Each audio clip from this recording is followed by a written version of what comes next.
శ్రీమాత్రే నమ. జయ గురు దత్తాత్రేయ నమ.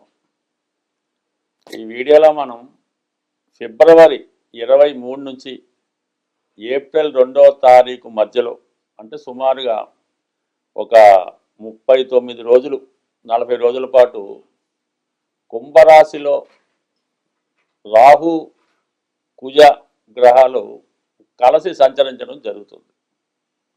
అయితే ఈ రెండు గ్రహాలతో పాటు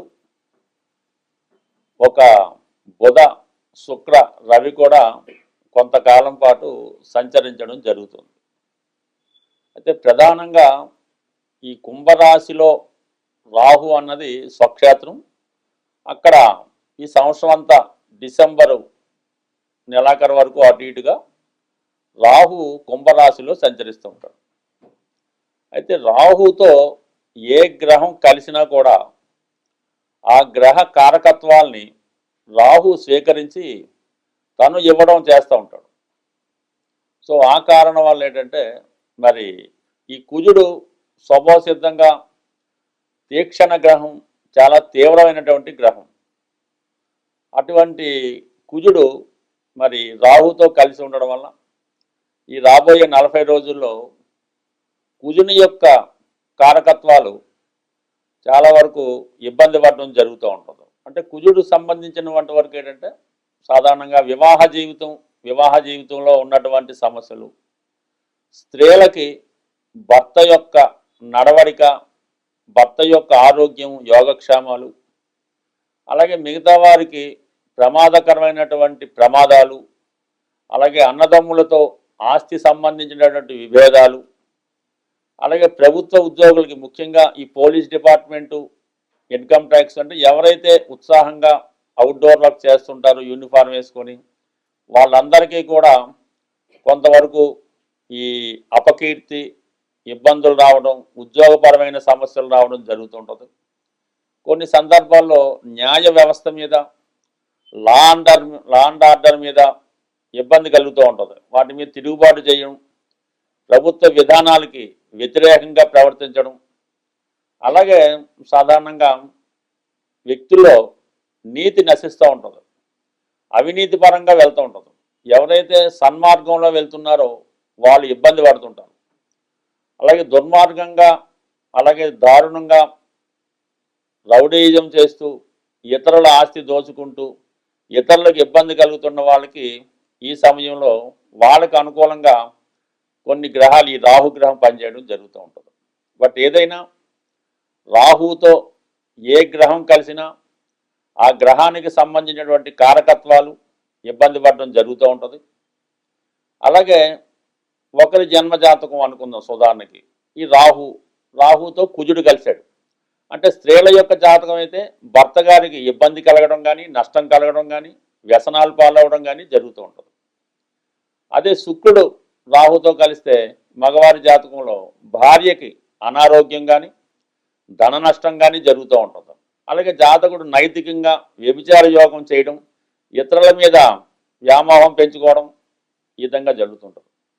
బుధుడు రాహుతో కలిసినప్పుడు మరి జాతకుడు అన్యాయ మార్గంలో ధనం సంపాదించే ప్రయత్నం చేస్తుంటాడు. అలాగే బ్లాక్ మార్కెట్ చేయడం, డాక్యుమెంట్స్ తారుమారు చేయడం, ఫేక్ డాక్యుమెంట్లతో రుణాలు స్వీకరించడం, ఈ విధంగా ప్రజల్ని మాయ చేస్తూ ధనార్జన చేయడం జరుగుతూ ఉంటుంది. ఇక రవి కలిసినప్పుడు కొంతవరకు వ్యక్తిగతంగా ఆరోగ్యం దెబ్బతింటూ ఉంటుంది, మంచి నేమ్ అండ్ ఫేమ్కి దెబ్బ తగులుతూ ఉంటుంది. అందువల్లనే ఈ గ్రహణం ఏర్పడినప్పుడు ఏ రాశిలో గ్రహణం ఏర్పడితే ఆ రాశికి పరిహారం చేయడం జరుగుతూ ఉంటుంది. ఈ విధంగా రాహు తన ప్రభావాన్ని ప్రతి గ్రహం మీద చూపడం జరుగుతూ ఉంటుంది. ప్రస్తుతం ప్రధానంగా ఈ కుజుడికి రాహుకి ఇప్పుడు ఏర్పడినటువంటి సంయోగం ఇంచుమించుగా మనకి ఏప్రిల్ 2వ తారీఖు వరకు ఉంటుంది. కాబట్టి అప్పటి వరకు ఏ రాశి వారు ఎటువంటి జాగ్రత్తలు తీసుకోవాలి, వారికి వచ్చినటువంటి సమస్యల్ని ఏ విధంగా సాల్వ్ చేసుకోవాలి అన్నది మనం ఈ వీడియోలో పరిశీలించే ప్రయత్నం చేద్దాం. అయితే ఈ ప్రారంభంలో, అంటే ఫిబ్రవరి 23 నుంచి ఏర్పడినటువంటి ఈ పంచగ్రహ కూటమిలో మనకి ప్రధానంగా మనం 2 తీసుకున్నాం. అయితే మిగతా గ్రహాలు కూడా ఆ ప్రభావం అది ఉంటుంది.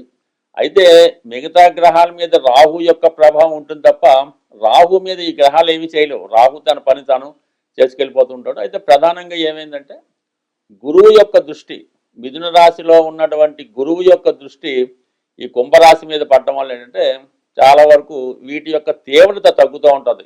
చాలా వరకు మరీ ప్రమాదం రాకుండా చిన్న చిన్న సమస్యలతో పరిష్కారం అవడం జరుగుతూ ఉంటుంది. అయితే ఇది అందరికీ జరుగుతుందంటే కంపల్సరీగా కాదు. ఎవరైతే ఈ ఇబ్బందులు వచ్చినప్పుడు భగవంతుని యొక్క పూజా కార్యక్రమాలు కానీ పరిహారాలు కానీ లేదు భగవంతుణ్ణి గట్టిగా నమ్ముతారో వారు మాత్రం ఖచ్చితంగా ఈ సమస్యల నుంచి బయటపడడం జరుగుతూ ఉంటుంది. బట్ ఏదైనప్పటికీ కూడా ఈ కుజుడు రాహు యొక్క కలయిక కొంతవరకు దేశ గోచారం మీద ప్రభావం చూపుతుంటుంది. పెద్ద పెద్ద ప్రమాదాలు యాక్సిడెంట్లు జరుగుతుంటాయి. ప్రభుత్వాలకు కూడా ఇబ్బంది కలిగే అవకాశం ఉంటుంది. స్వస్తి. మకర రాశి వారికి ధనస్థానంలో అంటే కుంభరాశిలో ఏర్పడినటువంటి కుజ రాహుల కలయిక ఏ విధంగా ప్రభావం చూపుతుంది అని పరిశీలించే ప్రయత్నంలో మరి ఏదైనా ఒక స్థానంలో రెండు మిత్రగ్రహాలు కలిసినప్పుడు ఆ మంచి ఫలితాన్ని అనేక రెట్లు పెంచడం జరుగుతూ ఉంటుంది. అదే రెండు పాపగ్రహాలు ఒక భావంలో కలిసినప్పుడు ఆ భావ ఫలితాన్ని అనేక రెట్లుగా నష్టపెట్టడం జరుగుతూ ఉంటుంది. మరి ప్రధానంగా మకర రాశి వారికి ఈ రాహు చాలా కాలంగా అంటే సుమారు ఒక 4-5 నెలలుగా 6 నెలలుగా అక్కడే ఉండడం జరిగింది. దానివల్ల చాలా వరకు కొన్ని చిన్న చిన్న కుటుంబ సమస్యలు, మనస్పర్ధలు, ఆర్థిక ఇబ్బందులు ఉండడం జరుగుతుంది. అది జాతకుడు తట్టుకునే స్థాయిలోనే ఉంటుంది. దానివల్ల పెద్ద ఇబ్బంది అయితే ఉండదు. ఎప్పుడైతే రాహు అక్కడ చేరడం కంప్లీట్గా ఇప్పుడున్నటువంటి సమస్య విపరీతమైనటువంటి టెన్షన్కి గురవుతూ ఉంటుంది. ఇక్కడ ఇప్పటిదాకా ఉన్నటువంటి ఫైనాన్స్ సిస్టమ్ కంప్లీట్గా మారిపోవడం జరుగుతుంటుంది.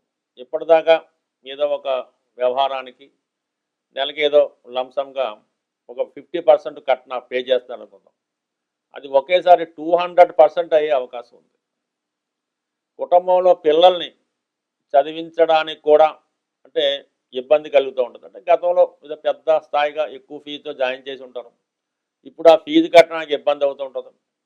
వారు పరీక్షలు రాస్తారా రాయనన్నటువంటి సందిగ్ధ ఏర్పడుతూ ఉంటుంది. ఈ కారణంలో పిల్లలు పెద్దవాళ్ళ మీద మనసులో నష్టాన్ని బాధని పెట్టుకుంటూ ఉంటారు. మనసులో చెప్పలేని బాధ వాళ్ళు అనిపిస్తూ ఉంటారు. అంటే దీనివలన మీరు కన్నా మీ కుటుంబ సభ్యులు, మీ పిల్లలు, మీ భార్య ఎక్కువగా స్ట్రగుల్ పడడం జరుగుతూ ఉంటుంది. పైపెచ్చు మీ కుటుంబ విషయాలు ఇతరులు మీ కుటుంబ విషయాల్లో చర్చించుకోవడం, మీ కుటుంబం గురించి ఇతరులు చర్చించుకోవడం, ఈ విధంగా కొద్దిగా మిమ్మల్ని అవమానపరిచే విధంగా, ఇబ్బంది పడే విధంగా ఇతరులు మాట్లాడడం జరుగుతూ ఉంటుంది. అయితే ఈ సమయంలో సడన్గా మీకు ఆర్థిక పరంగా ఏదైనా ఒక స్థిరాస్తి అమ్మడం వల్ల కానీ, ఆస్తి పంపకాల వల్ల మీకు రావాల్సినటువంటి భాగం రావడం కానీ, మొత్తం మీద ఒక ధన రూపంలో ఎక్కువ ధనం ఒకేసారి మీకు రావడం జరుగుతుంది. మీ కుటుంబం ఆస్తి అనుకుందాం. దాని వలన కూడా మీరు ఆ ధనాన్ని ఏదో ఒక విషయానికి, ఏదో పిల్లల పెళ్ళికో, పిల్లల చదువుకో, దేనికో ఇల్లు కొనడానికో పెట్టుకుంటారు. గట్టిగానే అనూహ్యంగా మీ కుటుంబ సభ్యులు, మీ అల్లుళ్ళో, పిల్లలో, మగపిల్లలో, ఆడపిల్లలో వాళ్ళకి ఈ డబ్బు అవసరమని ఏదో విధంగా మీ నుంచి ఆ ధనం తీసుకునే విధంగా మిమ్మల్ని ఒత్తిడి చేయడం కానీ, వారి మీద ఒత్తిడి పెట్టడం కానీ, లేదంటే ఈ ఆర్థిక సమస్యలు ఈ ధనం పంచుకునే విషయంలో కుటుంబం విడిపోయే విధంగా కుటుంబం నుంచి బయటికి వెళ్ళిపోవడం కానీ, మొత్తం మీద కుటుంబ సభ్యుల మధ్య తీవ్రమైనటువంటి విభేదాలు, సమస్యలు వస్తుంటాయి. ముఖ్యంగా కుటుంబంలో స్త్రీల మధ్య ఎక్కువ విభేదాలు కలుగుతుంటాయి. ఎందుకంటే అక్కడ మిగతా గ్రహాలు కూడా ప్రస్తుతం బుధుడు, శుక్రుడు కూడా అక్కడే ఉండడం వల్ల ఈ స్త్రీలు, మగపిల్లలంతా ఇబ్బంది పడుతుంటారు.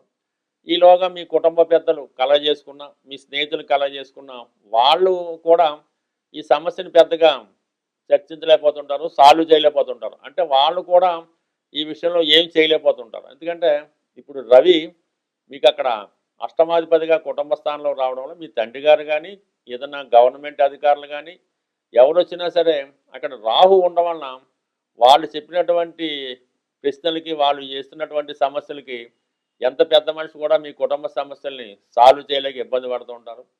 ఈ సమయంలో మీరు చేయవలసిందల్లా చాలా ఓర్పుతో సహనంతో వ్యవహరించడం, ఎవరిని కూడా దూషించకుండా అందరి తరపు మీరే ఉన్నట్టు అందరి సమస్యలను అర్థం చేసుకొని కొంతకాలం పాటు వెయిట్ చేస్తే ఈ సమస్యలన్నీ నెమ్మది నెమ్మదిగా సాల్వ్ అయిపోవడం జరుగుతూ ఉంటుంది. అందువలన ప్రధానంగా మీరు ఏమాత్రం టెంప్ట్ అవ్వకుండా, ఎవరిని ఇబ్బంది పెట్టకుండా, ఎవరిని దూషించకుండా, ఎవరిని బయటికి వెళ్ళిపోమని బెదిరించకుండా కంప్లీట్‌గా మీరు ఏప్రిల్ నెల మొదటి వారం వరకు ఓర్పు వహించండి. ఒకటి ఒకటి అన్ని సమస్యలు సాల్వ్ అయ్యి చివరికి మీరు అనుకున్నదే అక్కడ జరుగుతుంది. స్వస్తి.